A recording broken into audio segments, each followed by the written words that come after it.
Hello students, welcome from জ্ঞান জ্যোতি coaching centre. আমি Amit sir.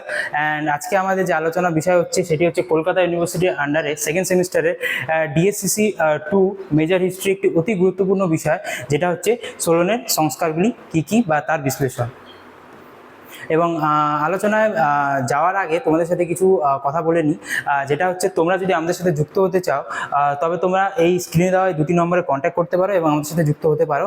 আমাদের সাথে যুক্ত হলে তোমরা যে সুযোগ সুবিধাগুলি পাবে সেগুলি হচ্ছে প্রপার গাইডেন্স পাচ্ছ আমাদের সাথে যুক্ত হলে, এছাড়া recorded classes, high quality notes and 100% common suggestions পাচ্ছ। আমাদের কাছে দু ধরনের কোর্স রয়েছে, মেজর স্টুডেন্টদের জন্য 1299 এবং মাইনর স্টুডেন্টদের জন্য 699। তো আজকের আমরা আলোচনার বিষয় শুরু করছি। তো আজকে আমাদের যে মূল আলোচনার বিষয় ছিল হচ্ছে সোলনের বিভিন্ন সংস্কারগুলি কী কী ছিল। তো প্রথমে আলোচনার বিষয় হচ্ছে ঐতিহাসিক প্রেক্ষাপট ও সোলন। তো প্রাচীন এথেন্সের এক গভীর অর্থনৈতিক ও রাজনৈতিক সংকটের সময়, যেটি ছিল 1598 খ্রিস্টপূর্বাব্দে, বিখ্যাত আইন প্রেরণা করেন হচ্ছে সোলন, যার নাম ছিল হচ্ছে অর্কন, বা প্রধান শাসক নিযুক্ত হন হচ্ছে সোলন। এবং তার বিভিন্ন যে এখানে বিষয়গুলি রয়েছে কী কী করেছিলেন তিনি, যেমন তৎকালীন এথেন্সের সমাজে যে গৃহযুদ্ধ বা চরম বিশৃঙ্খলা শুরু হয়েছিল তার চরমে পৌঁছে গেছিল এই সময়। এছাড়া দরিদ্র কৃষকরা ঋণের দায়ে জর্জরিত হয়ে কৃতদাসে পরিণত হচ্ছিল। এছাড়া সমাজে এই ধ্বংসের হাত থেকে রক্ষা করার জন্য সোলনের বেশ কিছু ঐতিহাসিক ও যুগান্তকারী সংস্কার প্রবর্তন করেছিলেন। তো ঐতিহাসিক প্রেক্ষাপটের মধ্যে আমরা দেখতে পাচ্ছি যে এই 1598 খ্রিস্টপূর্বাব্দে বিভিন্ন ধরনের যে সমস্যাগুলি ছিল সমাজে, সেগুলি থেকে মুক্তি পাওয়ার জন্য সোলন বেশ কিছু পদক্ষেপ তিনি গ্রহণ করেছিলেন, যেটি আমাদের আজকে আলোচনার বিষয়। তো যে প্রথম সংস্কারগুলি ছিল সেগুলি ছিল অর্থনৈতিক সংস্কার, যেখানে সোলন সবচেয়ে বৈপ্লবিক পদক্ষেপ গ্রহণ করেছিলেন বিভিন্ন যে ঋণ সংক্রান্ত, জমি সংক্রান্ত বিষয়গুলির মধ্যে দিয়ে, যেখানে তিনি যে ঋণ মাফ করেছিলেন বিভিন্ন কৃষকদের বা দরিদ্র মানুষদের। তিনি সমস্ত যে পুরনো অতীতে চলে আসা ঋণগুলি সমস্তভাবে মাফ করেন, যা অর্থনৈতিকভাবে এক বিশাল প্রভাব ফেলে। এছাড়া যে দাসত্ব প্রথা ছিল তিনি তা বন্ধ করেন, যেখানে ঋণের বোঝায় চাপে পড়ে ঋণের বোঝায় চাপে পড়ে যে সমস্ত কৃষকরা কৃতদাসে পরিণত হয়েছিল, তিনি এই কৃতদাস প্রথা বন্ধ করেছিলেন। এছাড়া তিনি বিভিন্ন যে ভূমি ব্যবস্থাগুলি ছিল সেগুলি সংস্কার করেছিলেন, যেখানে ঋণের বোঝায় চাপা পড়ে বিভিন্ন কৃষকরা যে জমিগুলি তারা বন্ধক দিয়েছিল সেগুলি থেকে সোলন সমস্ত কিছু মুক্তি করে দেয় বা মাফ করে দেয়। এর পরবর্তীতে আলোচনার বিষয় হচ্ছে রাজনৈতিক সংস্কার বা সামাজিক সংস্কারগুলি, যেখানে সোলন অভিজাত বংশমর্যাদার ভিত্তিতে গড়ে ওঠা বিভিন্ন যে শাসন ব্যবস্থাগুলি ছিল সেগুলি অবসান ঘটায় এবং সম্পদের ভিত্তিতে সমাজকে পুনর্গঠন করে, যেখানে বিভিন্ন ধরনের শ্রেণী ছিল।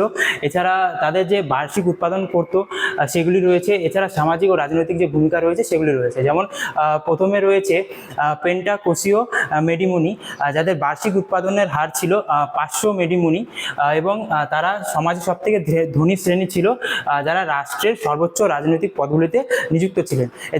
দ্বিতীয় স্তরে ছিল হচ্ছে হিপিস, যাদের 300 মেডিমনি যাদের বার্ষিক উৎপাদন ছিল। এছাড়া তারা অশ্বরোহী সৈন্য শ্রেণীর ছিল এবং তারা সমাজে দ্বিতীয় স্তরে অবস্থান করত। এবং তৃতীয়তে রয়েছে জিউজিটার, তাদের বার্ষিক উৎপাদন ছিল 200 মেডিমনি এবং তারা ক্ষুদ্র ভূস্বামী বা পদাতিত সৈন্যের মধ্যে যুক্ত ছিল। এছাড়া চতুর্থ যে শ্রেণী রয়েছে সেটি হচ্ছে থেটস, যাদের বার্ষিক উৎপাদন ছিল 200 মেডিমনির কম, এবং তারা ছিল হচ্ছে দিনমজুর বা দারিদ্র শ্রেণী, যারা সরাসরি কোনো পদ না পেলেও সাধারণ সভায় যোগ দেওয়ার অধিকার পেত। এছাড়া তৃতীয় যে সংস্কারগুলি রয়েছে সেগুলি রয়েছে প্রশাসনিক ও বিচার বিভাগীয় সংস্কার, যেখানে মূল বিষয়গুলি রয়েছে গণতান্ত্রিক শাসন ব্যবস্থার ভিত মজবুত করতে সোলন কিছু গুরুত্বপূর্ণ পদক্ষেপগুলি গ্রহণ করেছিল, যেখানে দুটি আমরা মূল যে বিষয় আমরা এখানে লক্ষ্য করতে পারছি। যেখানে প্রথম বিষয়টি রয়েছে কাউন্সিল অফ 400, যেখানে অভিজাতরা একছত্র ক্ষমতা কমাতে 400 সদস্যের একটি নতুন পরিষদ গঠিত হয়, যেখানে প্রতি উপজাতি থেকে 100 জন করে যুক্ত করা হতো, এবং এটি সাধারণ সভায় আলোচ্য বিষয় নির্ধারণ করা হতো। এবং দ্বিতীয় যে জায়গাটি রয়েছে সেটা হচ্ছে পিপলস অ্যাসেম্বলি, যেখানে এথেন্সের সমস্ত মুক্ত পুরুষ বা নাগরিকরা অংশগ্রহণ করতো, এমনকি দারিদ্রতম থেটসরাও এর মধ্যে অংশগ্রহণ করতো। এই সাধারণ সভায় ভোট দেওয়ার জন্য এবং অংশ নেওয়ার অধিকার পেত সকল শ্রেণীর মানুষেরা। এবং চতুর্থ যে সংস্কারগুলি রয়েছে সেগুলি হচ্ছে আইনি ও বাণিজ্যিক সংস্কার, যেখানেও বিভিন্ন ধরনের জায়গাগুলি রয়েছে যেখানে সোলন বিভিন্ন ধরনের পদক্ষেপ গ্রহণ করেছিলেন। যেমন প্রথমে রয়েছে আইন কোডীকরণ, যেমন ড্রেকো প্রণীত যে চরম কঠোর ও রক্তপিপাসী আইনগুলো রয়েছে, যেমন মৃত্যুদণ্ডের বিধান ছাড়াই বিভিন্ন যে পরিবর্তন ঘটিয়েছিলেন তিনি, যেমন নতুন এবং তুলনামূলক নরম মানবিক আইনগুলি তিনি প্রেরণ করেন। এছাড়া বাণিজ্যিক প্রসারের জন্য শস্য রপ্তানি নিষিদ্ধ করে কেবল যে জলপাই তেল বা অলিভ অয়েল রপ্তানি অনুমতি দেন, যা এথেন্সের অর্থনীতিকে অত্যন্ত সমৃদ্ধ করে তোলে। এবং তৃতীয়ত রয়েছে শিল্পের বিকাশ, যেমন বিদেশি কারিগরের এথেন্সে স্থায়ীভাবে বসবাসের সুযোগ দিয়ে শিল্পের ব্যাপক বিকাশ ঘটান সোলন।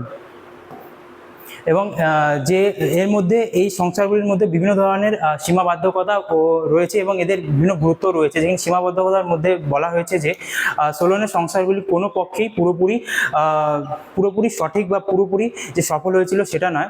অভিজাতরা তাদের ক্ষমতা এবং সম্পদ হারিয়ে প্রচণ্ড রেগে গিয়েছিল এবং অন্যদিকে দরিদ্র কৃষকরা আশা করেছিল যে জমির সম্পূর্ণ পুনর্বণ্টন হবে, যা না হয় তারাও অসন্তুষ্ট হয়েছিল। যেখানে একদিকে যেমন অভিজাতরাও খুশি হয়নি, অপরদিকে কৃষকরাও পুরোপুরিভাবে সন্তুষ্ট হতে পারেনি।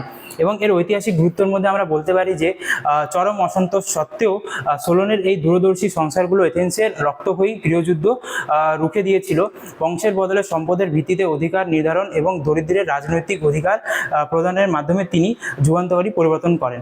বিভিন্ন যে বাধ্যবাধকতা সত্ত্বেও তিনি যে বিভিন্ন ধরনের যে সংস্কারগুলি এনেছিলেন, যেখানে যে বিভিন্ন যে গৃহযুদ্ধগুলি হয়েছিল সেগুলি থেকে তিনি এথেন্সকে বাঁচিয়েছিলেন, যার ফলে যে রাজনৈতিক অধিকার প্রদান, সম্পদের ভিত্তিতে তিনি বিভিন্ন ধরনের যে শ্রেণীবিভাগ করেছিলেন তা একটি যুগান্তকারী ব্যবস্থা করেছিলেন তিনি বলা চলে। তো এথেন্সের যে পরবর্তী আমাদের যে বিষয় হচ্ছে যে এথেনীয় গণতন্ত্রের স্থাপত্যি, যেখানে সোলনের সংস্কারগুলি তৎকালীন সমাজের সমস্ত সমস্যা দূর করতে না পারলেও তিনি এথেনীয় যে গণতন্ত্র বা এথেনিয়ান ডেমোক্রেসি তা ভিত্তি স্থাপন করেন এবং তাই তাকে এথেন্সের গণতন্ত্রের এক অন্যতম প্রধান স্থপতি বলে বলা হয়। বা তিনি প্রথমে এথেন্সের যে ডেমোক্রেসি বা গণতন্ত্র তিনি সূচনা করেন, যা এথেন্সকে ইতিহাসে একটি অতি গুরুত্বপূর্ণ বিষয় বা চর্চার বিষয় গড়ে তোলে। তো যদি আমাদের আজকের যে বিষয়টি ছিল সেটি সোলনের বিভিন্ন সংস্কার ছিল, এবং তোমাদেরকে যদি আমাদের আজকের এই আলোচনার বিষয়টি ভালো লেগে থাকে তো অবভিয়াসলি তোমরা লাইক করবে, এবং যদি ভালো লেগে থাকে আমাদের চ্যানেলটি সাবস্ক্রাইব করবে। দেখা হচ্ছে তোমাদের সাথে নেক্সট ভিডিওতে। Thank you.